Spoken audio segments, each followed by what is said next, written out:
ಧರ್ಮವನ್ನು ಸನಾತನ ಧರ್ಮವೆಂದು ಕರೆಯಲಾಗುತ್ತದೆ. ಇದರ ಬಗೆಗಿನ ಉಲ್ಲೇಖವನ್ನು ನಾವು ಅನೇಕ ಗ್ರಂಥಗಳಲ್ಲಿ ನೋಡಬಹುದು.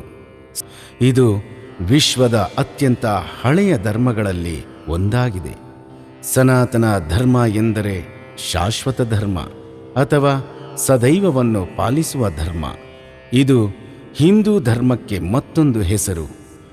ಸನಾತನ ಧರ್ಮದಲ್ಲಿ ಹಲವಾರು ವಿಭಿನ್ನ ತತ್ವಗಳಿವೆ, ಸಂಪ್ರದಾಯಗಳು ಮತ್ತು ಪದ್ಧತಿಗಳಿವೆ. ಆದರೆ ಇವೆಲ್ಲದರ ಆಧಾರ ಒಂದೇ: ಆತ್ಮದ ಅಮರತ್ವ. ಸನಾತನ ಧರ್ಮದಲ್ಲಿ ಆತ್ಮವು ಅಮರವಾಗಿರುತ್ತದೆ ಮತ್ತು ದೇಹ ಮರಣ ಹೊಂದಿದ ನಂತರವೂ ಆತ್ಮ ಜೀವಂತವಾಗಿರುತ್ತದೆ ಎಂಬುವ ನಂಬಿಕೆಯಿದೆ. ಆತ್ಮವು ಮೋಕ್ಷವನ್ನು ಪಡೆಯುವವರೆಗೆ ಜನನ ಮತ್ತು ಮರಣದ ಚಕ್ರದಲ್ಲಿ ಸುತ್ತುತ್ತಲೇ ಇರುತ್ತದೆ. ಸನಾತನ ಧರ್ಮದಲ್ಲಿ ಕರ್ಮಕ್ಕೆ ಹೆಚ್ಚಿನ ಮಹತ್ವವಿದೆ.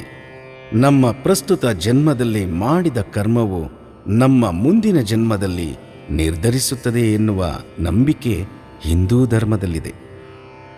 ಧರ್ಮ ಎಂದರೆ ಕರ್ತವ್ಯ ಅಥವಾ ನೈತಿಕತೆ ಎಂಬುದಾಗಿದೆ. ಸನಾತನ ಧರ್ಮದಲ್ಲಿ ಪ್ರತಿಯೊಬ್ಬ ವ್ಯಕ್ತಿಯು ಜೀವನದಲ್ಲಿ ಕೆಲವು ಕರ್ತವ್ಯಗಳನ್ನು ಹೊಂದಿದ್ದಾನೆ ಎಂದು ನಂಬಲಾಗಿದೆ. ಅದನ್ನು ಪೂರೈಸಬೇಕು ಎಂದು ಹೇಳಲಾಗಿದೆ. ವೇದಗಳು ಸನಾತನ ಧರ್ಮದ ಅತ್ಯಂತ ಹಳೆಯ ಗ್ರಂಥವಾಗಿದೆ.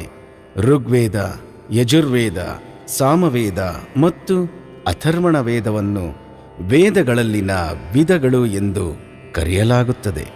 ಉಪನಿಷತ್ತುಗಳು ವೇದಗಳ ತಾತ್ವಿಕ ಭಾಗವಾಗಿದೆ.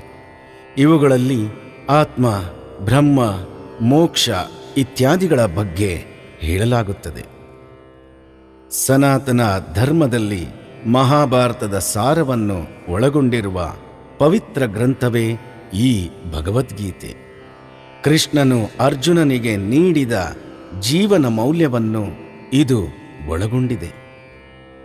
ಪುರಾಣಗಳಲ್ಲಿ ಸೃಷ್ಟಿ, ದೇವರು, ದೇವತೆಗಳು, ರಾಜರು ಮತ್ತು ಋಷಿಗಳ ಕಥೆಗಳನ್ನೂ ನಾವು ನೋಡಬಹುದು. ಸನಾತನ ಧರ್ಮವೆಂದು ಕರೆಯಲಾಗುವ ಹಿಂದೂ ಧರ್ಮವು ಪವಿತ್ರ ಹಾಗೂ ಪುರಾತನ ಧರ್ಮವಾಗಿದೆ.